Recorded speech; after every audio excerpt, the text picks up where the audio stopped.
আসসালামু আলাইকুম, কেমন আছেন সবাই? আশা করি আল্লাহর অশেষ রহমতে সবাই ভালো আছেন। আলহামদুলিল্লাহ, আমিও ভালো আছি। সবাইকে আরও একবার ওয়েলকাম জানাচ্ছি নতুন আরও একটি রেসিপি দেখার জন্য। আজকে আমি রান্না করে দেখাবো ভীষণ মজার কাঁঠালের বিচির ডাল। না, কোনো ডাল দিয়ে রান্না করব না, এটা শুধুমাত্র কাঁঠালের বিচি দিয়ে ডালটা রান্না করে দেখাবো। চাইলে এটাকে কাঁঠালের বিচির স্যুপও বলতে পারেন, তবে প্রক্রিয়াটা পুরোই ডালের মতো আর খেতেও কিন্তু অসাধারণ হয়। গরম ভাতের সাথে এমন ডাল হলে কিন্তু আর কোনো কিছুর প্রয়োজন হয় না। আর এটা রান্না করাটা একেবারেই সহজ, একটু ভিন্ন স্টাইলে রান্না করতে হয়। তো চলুন এটা কিভাবে রান্না করেছি সেটাই দেখে নেওয়া যাক। আর আপনি আমার ভিডিওতে একটা লাইক করে চ্যানেলটি সাবস্ক্রাইব করে পাশেই থাকবেন আশা করছি। তো চলুন দেখে নেওয়া যাক আজকের এই মজাদার রেসিপিটি। রান্নাটা করার জন্য আমি এখানে নিয়েছি 500 গ্রাম পরিমাণে কাঁঠালের বিচি। এই কাঁঠালের বিচির উপরে যে সাদা অংশটা, আবরণটা, সেটা আমি ফেলে দিয়েছি, মানে খোসাটাকে ছাড়িয়ে নিয়েছি। তবে এই লাল আবরণটা আমি ফেলে দিইনি। কেউ চাইলে এটাকে আগে থেকে ঘষে এই লাল আবরণটা ছাড়িয়ে নিতে পারেন, তবে আমি সেটা করছি না। আমি প্রথমে এটাকে সেদ্ধ করব, তারপর এটা যখন সেদ্ধ করার পরে ধুয়ে নেব তখন এটাকে মানে খোসাটাকে আমি ছাড়িয়ে নেব। বিসমিল্লাহির রহমানির রহিম। চুলায় একটা হাঁড়িতে পর্যাপ্ত পরিমাণে পানি দিয়ে গরম করে নিয়েছি, তারপরে এই বিচিটাকে এখানে দিয়ে দিলাম সেদ্ধ হওয়ার জন্য। তো বিচিটা কিন্তু আগে থেকে ধুয়ে রেখেছি আমি, তো এখানে দিয়ে দিলাম সেদ্ধ হওয়ার জন্য। সেদ্ধ হওয়ার পরেও আবার ধুয়ে নিতে হবে। চুলার আঁচটাকে মিডিয়ামে দিয়ে তারপর আমি এটাকে এখন সিদ্ধ করে নেব। যেহেতু একটু শক্ত থাকে কাঁঠালের বিচি, প্রায় 20 মিনিটের মতো লেগে যেতে পারে, তো আমি এটাকে সেদ্ধ করে নিচ্ছি। পুরোপুরি যখন সেদ্ধ হয়ে গেছে কাঁঠালের বিচিটা, তখন আমি চুলার আঁচটাকে বন্ধ করে দিয়েছি। আর পানির কালারটা দেখে বুঝতে পারছেন যে কতটা পরিমাণে কষ থাকে এই কাঁঠালের বিচিতে। তাছাড়াও যেহেতু লাল আবরণটা আমি ফেলে দিইনি আগে থেকে, তাই পানির কালারটা এমন ছিল। ভালো করে ধুয়ে নিয়েছি, আর ধোয়ার সময় লাল আবরণটা আমি ছাড়িয়ে নিয়েছি। যতটুকু গেছে গেছে, আর যতটুকু আছে কোনো অসুবিধা নেই। এবার আমি ভালো মতো এগুলোকে ম্যাশ করে নিচ্ছি। চাইলে পাটায় বেটেও নিতে পারেন, আবার চাইলে পটেটো ম্যাশার দিয়েও কিন্তু ম্যাশ করে নিতে পারেন। আমি বাটনাটা দিয়ে আমার বেশি সুবিধা হয়, তো এটার মধ্যে করে আমি ম্যাশ করে নিচ্ছি। খেয়াল রাখবেন যেন দানা দানা থেকে না যায়, একদম ভালো করে যেন মিহি হয়ে যায়। যত ভালো করে মিহি হবে ডালটাও কিন্তু ততটাই টেস্টি হবে। ভালো করে আমি মিহি করে নিয়েছি দেখুন। আর মিহি করার পরে কিন্তু মাশাআল্লাহ অনেকটা হয়ে গেছে, যে দেখুন একটু দেখিয়ে দিলাম যে একেবারে মিহি হয়ে গেছে এটা। এবার আমি যেটা করব, মানে এই যে ডালটা বা এই যে কাঁঠালের বিচিটা, এই কাঁঠালের বিচিটা কিন্তু রেডি হয়ে গেল। মানে এই প্রসেসটা এই পর্যন্তই, যে কাঁঠালের বিচিটা একদম রান্না করার জন্য আমি রেডি করে নিয়েছি। বাকি যে প্রসেসটা সেটা কিন্তু পুরোটাই ডালের মতো।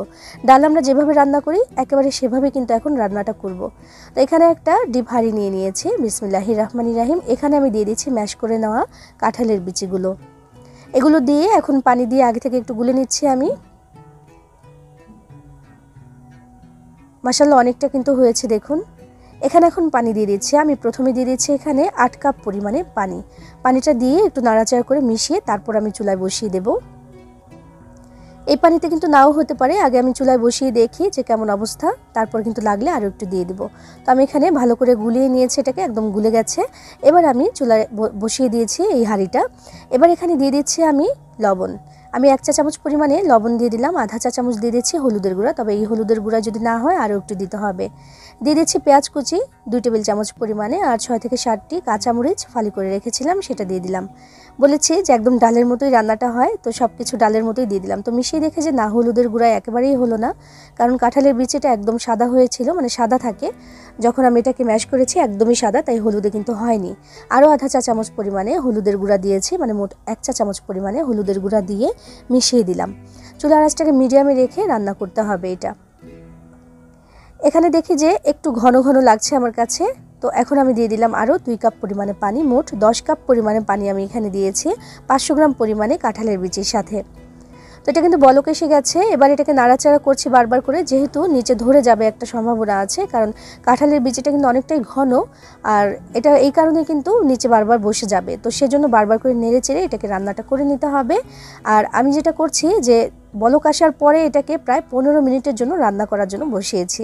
মানে বলক আসার পরে 15 মিনিটে এটাকে জাল করে নিতে হবে মিডিয়াম আঁচে।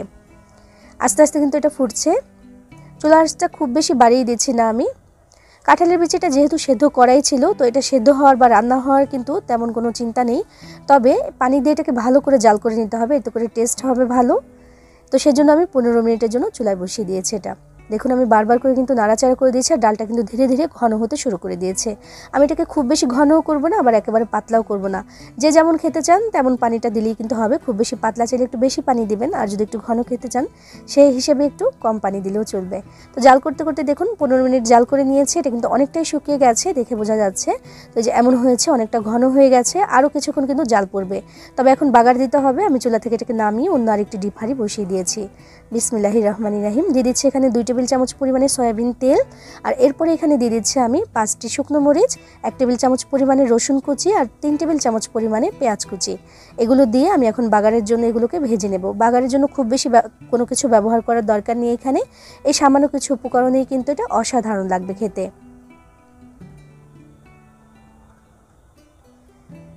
খেয়াল রাখতে হবে বাগারের পেঁয়াজ রসুনটা যেন পুড়ে না যায়, কারণ বাগারের মানে ডালের যেটা হয় যে বাগারের পেঁয়াজ রসুন পুড়ে গেলে কিন্তু পুরো ডালটাই খেতে খারাপ হয়ে যায়। তো সেজন্য ভালো মতো একটু দেখে শুনে এটাকে ভেজে নিতে হবে, যে এমন লাল লাল করে। যখন এমন ভাজা হয়ে যাবে চুলার আঁচটাকে একটু কমিয়ে দিয়ে আমি ডালটা সরাসরি এখানে দিয়ে দিচ্ছি। বিসমিল্লাহির রহমানির রহিম। আমি এখানে ডালটা ঢেলে দিয়ে দিলাম, যেহেতু গরম একটু সাবধানে দিতে হবে। পুরো ডালটা আমি এখানে দিয়ে দিলাম, দিয়ে এবার নাড়াচাড়া করে এটাকে মিশিয়ে দিচ্ছি। দেখুন এটা কি দেখে মনে হচ্ছে যে এটা কাঁঠালের বিচি দিয়ে আমি রান্না করেছি? দেখে কিন্তু মনে হচ্ছে নর্মাল কোনো ডাল আমি রান্না করেছি এখানে। কাঁঠালের বিচির ডালটা কিন্তু খেতে হয় অসাধারণ। কাঁঠালের বিচি তো এমনিতেই একটু মিষ্টি মিষ্টি ভাব থাকে, তো সেজন্য এটা খেতে কিন্তু বেশি ভালো লাগে। সবাই পছন্দ করে খাওয়ার মতো একটা ডাল কিন্তু এখানে রেডি হয়ে গেল দেখুন। তো এটা বাগার দেওয়ার পরেও আরও আমি 5 মিনিটের মতো জাল করে নিচ্ছি। তো এই পর্যায়ে এসে আমি এখানে দিয়ে দিচ্ছি আরও একটু লবণ, কারণ লবণ একটু কম হয়ে গেছে, আমি চেক করে দেখেছি। তো আরও আধা চা চামচ পরিমাণে দিয়ে দিয়েছি লবণ এখানে, দিয়ে মিশিয়ে দিচ্ছি। চুলার আঁচটাকে একটু কমিয়ে রেখে 5 মিনিট জাল করে নিলেই কিন্তু হয়ে গেল।